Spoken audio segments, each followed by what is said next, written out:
BJP-കാരോടും അതുപോലെ തന്നെ കോൺഗ്രസിനോടും ലീഗിനോടും ജമാഅത്ത് ഇസ്ലാമി ഉൾപ്പെടെയുള്ള എല്ലാ വിഭാഗത്തോടും ഞങ്ങൾക്കൊരു കാര്യം മാത്രമേ പറയാനുള്ളൂ. അതുപോലെ തന്നെ ഇപ്പോഴും കേരളത്തിൽ പുതിയൊരു സംവിധാനം രൂപപ്പെട്ട് വരുന്നുണ്ട്, കാസ, ക്രിസ്ത്യാനികൾക്കിടയിൽ പ്രവർത്തിക്കുന്ന RSS. ഈ കാസയാണെന്നുള്ള ഒരു തിരിച്ചറിയാൻ നിങ്ങൾക്ക് വേണ്ട. കാസ എന്ന് പറഞ്ഞാൽ RSS ആണ്. മുസ്ലിം വിരുദ്ധതയാണ് അതിൻ്റെ മുഖമുദ്ര. ആ മുസ്ലിം വിരുദ്ധതയുടെ ഏറ്റവും പ്രധാനപ്പെട്ട കരുത്തായി നിലകൊള്ളുന്നത് RSSന്റെ ഭാഗമായിട്ടാണ്. RSSന്റെ നിലപാട് തന്നെയാണ് കാസ കൈകാര്യം ചെയ്യുന്നത്. ഇപ്പോഴവർ പറയുന്നുണ്ട് ഞങ്ങളൊരു പാർട്ടി ഉണ്ടാക്കാൻ പോവുകയാണെന്ന്. തദ്ദേശ സ്വയംഭരണ സ്ഥാപനങ്ങളിലേക്ക് നടക്കുന്ന തെരഞ്ഞെടുപ്പ് വരുമ്പോഴേക്ക് ഞങ്ങളൊരു പാർട്ടി ഉണ്ടാക്കും. ആ പാർട്ടി RSSുമായിട്ട് ബന്ധപ്പെട്ട് ഞങ്ങൾ മുന്നോട്ടേക്ക് പോകും. പച്ചയായിട്ട് പറയാണ്, ക്രിസ്ത്യാനികൾക്കിടയിലാണ് കാസയെങ്കിലും സത്യം പറഞ്ഞാൽ അത് സൂക്ഷ്മമായി പരിശോധിച്ചാൽ അതിൻ്റെ പിന്നിൽ പ്രവർത്തിക്കുന്നത് RSS ഉൾപ്പെടെയുള്ള വർഗീയ ശക്തികളാണ് എന്ന് കാണാൻ കഴിയും. ക്രിസ്ത്യാനികളിൽ മുസ്ലിം വിരുദ്ധതയ്ക്ക് വേണ്ടിയിട്ടാണ് അതിൻ്റെ പ്രവർത്തനം. ഞാനതിൻ്റെ എല്ലാ വിശദീകരണങ്ങളിലേക്കൊന്നും കടക്കാൻ ഉദ്ദേശിക്കുന്നില്ല.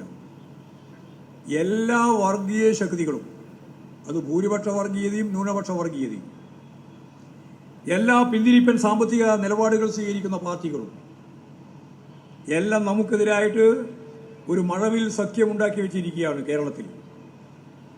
അപ്പോഴാണ് ലീഗുകാർ പറയുന്നത് ജമാഅത്ത് ഇസ്ലാമുമായി SDP-യുമായി ചേർന്നാൽ എന്താ കുഴപ്പം എന്ന്.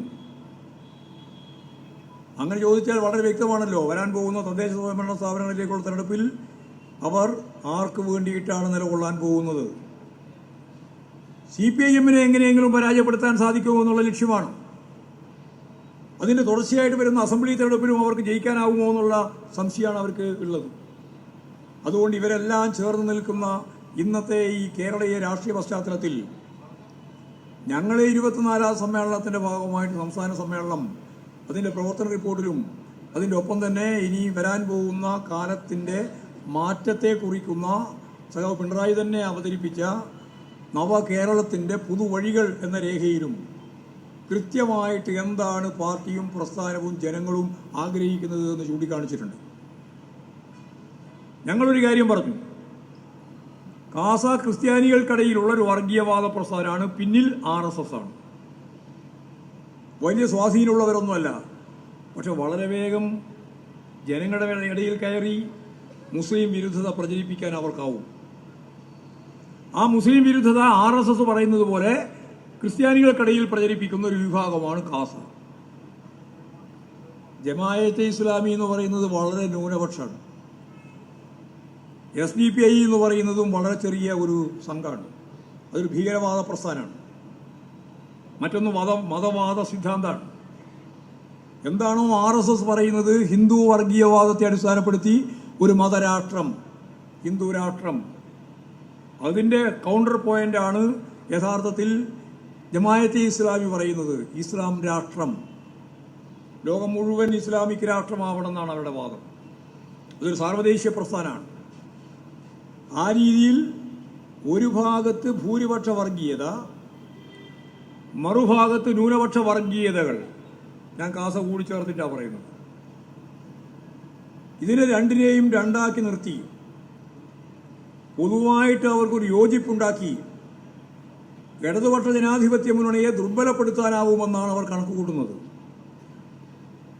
VMS പറഞ്ഞതുപോലെ രാഷ്ട്രീയത്തിൽ രണ്ടും കൂട്ടിയാൽ 4 അല്ല കിട്ടുക. അവരിപ്പോൾ കണക്കുകൂട്ടുന്ന ഈ വോട്ടെല്ലാമാണ്. ഇവരെല്ലാം വോട്ട് കണക്കാക്കിയാൽ ഇടതുപക്ഷ ജനാധിപത്യ മുന്നണിയെ തോൽപ്പിക്കാം.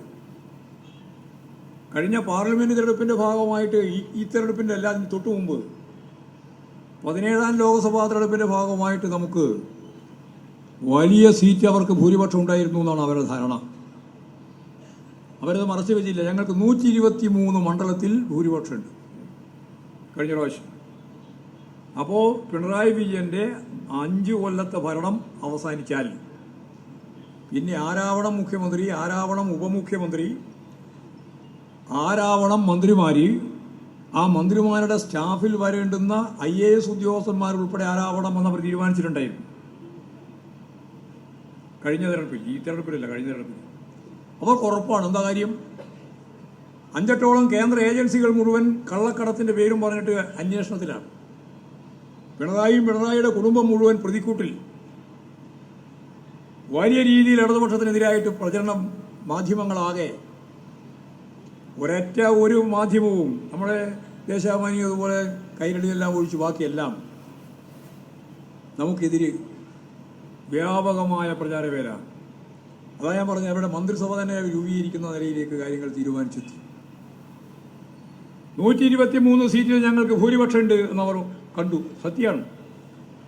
പക്ഷേ തെരഞ്ഞെടുപ്പ് കഴിഞ്ഞപ്പോൾ ആ 123 ഭൂരിപക്ഷമുണ്ടായിരുന്ന മണ്ഡലം ഉൾപ്പെടെ 99 സീറ്റ് നമ്മൾ ജയിച്ചു. ഒരു മാധ്യമത്തിൻ്റെയും പിന്തുണ ഉണ്ടായിരുന്നില്ല. ജമാഅത്തെ ഇസ്ലാമി പൂർണ്ണമായിട്ട് അവർക്കൊപ്പമായിരുന്നു. SDPI അവർക്കൊപ്പമായിരുന്നു. RSSും അതുപോലെ തന്നെ സംഘപരിവാർ വിഭാഗങ്ങളും ഏതാണ്ട് അവർക്കൊപ്പം തന്നെയായിരുന്നു. എന്നിട്ട് കേരളത്തിലെ ജനങ്ങൾ ഇടതുപക്ഷ ജനാധിപത്യ മുന്നണിക്ക് അനുകൂലമായിട്ട് വോട്ട് ചെയ്തു. അപ്പോഴാണ് ഒരു കാര്യം മനസ്സിലായത്, ഇവരൊന്നുമല്ല വിധി നിർണയിക്കുന്നത്, ജനങ്ങളാണ്. ജനങ്ങളുടെ താല്പര്യം സംരക്ഷിക്കുന്നതിന് വേണ്ടി പ്രവർത്തിക്കുന്ന ഒരു ഗവൺമെന്റ് എന്ന രീതിയിലാണ് സഖാവ് പിണറായി വിജയന്റെ ഗവൺമെന്റിന് രണ്ടാമത്തെ ടേം അധികാരത്തിൽ വരാൻ കഴിഞ്ഞത്. ആ ഗവൺമെന്റ് രണ്ടാമത്തെ ടേം അതിനേക്കാൾ മെച്ചപ്പെട്ട രീതിയിൽ മുന്നോട്ടേക്ക് പോയിക്കൊണ്ടിരിക്കുകയാണ്. അന്ന് അടിസ്ഥാനപരമായിട്ടൊരു പശ്ചാത്തലം നമ്മൾ രൂപപ്പെടുത്തി. നമ്മൾ കണ്ടു ഈ കേരളത്തിന്റെ പ്രശ്നങ്ങൾ എന്തൊക്കെയാണ്. ഇന്ത്യയുടെ വിവിധ സംസ്ഥാനങ്ങളിൽ നിങ്ങൾക്കെല്ലാം അറിയുന്നത് പോലെ 0.5% കേരളത്തിലെ ദാരിദ്ര്യമെങ്കിൽ അവിടെ 38%, 40% ദാരിദ്ര്യം. ഇവിടെ 100-ൽ ഒരാളില്ല. അവിടെ 28, 30, 40 ഒക്കെയാണ്. ഒരു 100 ആളിൽ 40 ആൾ പട്ടിണി. അപ്പോൾ ഒന്നാമത്തെ യോഗം, രണ്ടാമത്തെ ടേമിലെ ആദ്യത്തെ യോഗം, ആ യോഗത്തിൽ സഖാവ് പിണറായി പറഞ്ഞു ഒരു അജണ്ട. 0.7%, അന്ന് 0.7% അതിദാരിദ്ര്യം. നമ്മൾ കണക്കാക്കി 0.7% ആരൊക്കെയാണെന്ന് കണ്ടെത്തണം. അതിദരിദ്രം അനുഭവിക്കുന്ന ആരാണ് കേരളത്തിലുള്ളത്? കേന്ദ്ര ഗവൺമെന്റ് കണക്കനുസരിച്ച് 0.7% ഉണ്ട്. കണക്കെടുക്കാൻ തീരുമാനിച്ചു. വളരെ ചുരുക്കം ദിവസം കൊണ്ട് ആ കണക്കെടുത്തു. കുടുംബശ്രീ അടിസ്ഥാനപ്പെടുത്തിയിട്ടാണ്, നമ്മുടെ തദ്ദേശ സ്വയംഭരണ സ്ഥാപനങ്ങളെ അടിസ്ഥാനപ്പെടുത്തിയിട്ടാണ്. കണക്ക് നമ്മുടെ കയ്യിൽ കിട്ടി. 64,006 കുടുംബം. 64,006 കുടുംബമാണ് കേരളത്തിൽ അതിദാരിദ്ര്യം അനുഭവിക്കുന്നവർ. അപ്പോൾ തീരുമാനിച്ചു, അത് നമുക്ക് അവസാനിപ്പിക്കണം. സൂക്ഷ്മാംശത്തിൽ അതിന്റെ പരിപാടികൾ ആസൂത്രണം ചെയ്യണം. സൂക്ഷ്മാംശത്തിൽ പരിപാടി ആസൂത്രണം ചെയ്തു. ഒന്നാമത്തെ കൊല്ലം തന്നെ അത് ഉന്നയിച്ച്, ഒന്നാമത്തെ കൊല്ലം 30,000 കുടുംബങ്ങളെ പൊതുസമൂഹത്തിന്റെ ഭാഗമാക്കി മാറ്റി. അപ്പോൾ തീരുമാനിച്ചു 2025 നവംബർ 1 ഈ കേരളത്തിലെ അവശേഷിക്കുന്ന 30,000 പൂർത്തിയാക്കി. ബാക്കി 36,006 ഉണ്ട്. അവർക്ക് മുഴുവൻ പൊതു ജനതയുടെ ഒപ്പം നിൽക്കാൻ കഴിയണം. അതിദാരിദ്ര്യം പൂർണ്ണമായിട്ട് അവസാനിപ്പിക്കണം. സഖാവ് പിണറായി പ്രഖ്യാപിച്ചിരിക്കുകയാണ്, ഇപ്പോഴും അത് നടപ്പിലാക്കാൻ പോവുക. 2025 നവംബർ 1 കേരള പിറവി ദിനത്തിൽ ഇന്ത്യയിലാദ്യമായി ഒരു സംസ്ഥാനം അതിദാരിദ്ര്യം പൂർണ്ണമായിട്ടും അവസാനിപ്പിക്കുന്ന ഒന്നാമത്തെ സംസ്ഥാനമായി കേരളം വരാൻ പോവാണ്. അതാണ് കേരളം. അതിദാരിദ്ര്യം അവസാനിക്കുന്നു. 15 കൊല്ലം കഴിഞ്ഞാലും മറ്റു സംസ്ഥാനങ്ങളിൽ ഇത് നേടാൻ പറ്റില്ല. ഒരു കൊല്ലമല്ല, 15 കൊല്ലമായാലും പറ്റില്ല. ഇന്ത്യയിൽ ഒരു സംസ്ഥാനത്തിനും പറ്റില്ല. ഇത് കേരളത്തിന്റെ പ്രത്യേകതയല്ലേ.